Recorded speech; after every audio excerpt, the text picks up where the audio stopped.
जा बोलो तो बोला कौन विटामिन के डोज ले बेलू जानू हफ्ता में आके रोज रोज ले बेलू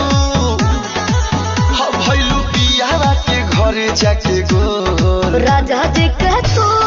रोलो शरीरिया राजा जी के तू रोलो शरीरिया उठेला तोरा दिया पोरे पो लोहे लोहे बाथेला कमरिया कोरेला खटिया पड़ी सो राजा जी के तू रोलो शरीरिया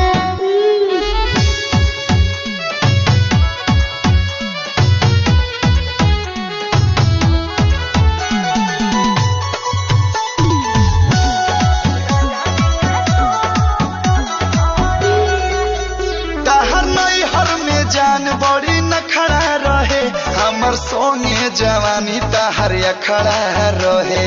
काहो जान मनवे खरो तबा को हां चुमल के बोथबा को नाच तारू जैसे बनावा में मोह राजा जी के तू रोलो शरीरिया राजा जी के तू रोलो शरीरिया उठेला दरदिया पोरे पो लोहे लोहे बाथेला कमरिया कोरेला खटिया पड़ी सो राजा जी के तू रोलो शरीरिया लौकोता